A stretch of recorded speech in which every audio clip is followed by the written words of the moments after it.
আসসালামু আলাইকুম প্রিয় দর্শক, দেশবাসীকে উদ্দেশ্য করে আমি বলছি আজকে দেখুন, অনেকে জায়গা সম্পত্তি কিনে পরবর্তীতে দেখে এই দাগে জমির মধ্যে আরেকটা দাগ ঢুকছে, তখন তার সম্পত্তি এখানে ওই দাগের সম্পত্তি যারা মালিকানা এরা নিয়ে যায়, তখন যারা কিনে তখন তারা ঠক খায়।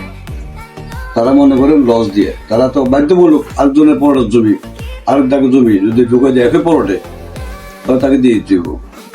তো আপনার নিয়ম হলো, আপনি জমি কিনবেন, আপনার কলটা মাপবেন বা নকশা আনবেন, জমির মাঠে নকশা নিয়ে জমিটা মাপবেন, অ্যাকুরেট আছে কিনা নকশায় আপনার পরটে আপনার সম্পত্তি মিল আছে কিনা, বা 10 ডিসিম বা 20 ডিসিম বা 5 ডিসিম যতটুকু হোক না কেন, আপনি যাই কিনছেন এই পরোটার সাথে অ্যাডজাস্ট আছে কিনা, তাহলে হ্যাঁ আপনি কিনতে পারেন। দেখবেন যে এখানে আরেকটা পরোটার জমি ঢুকে গেছে, বা এখান থেকে দখল থেকে আপনার সম্পত্তি কমে গেছে, আপনি যে পরোটা কিনতেছেন বা আরেকটা পরোটা ঢুকে গেছে, তখন তো আপনি নকশা দেখবেন আরেক পরোটা ঢুকছে এই সম্পত্তিটা, তখন তো আপনি ওই সম্পত্তিটা কিনতে পারেন না।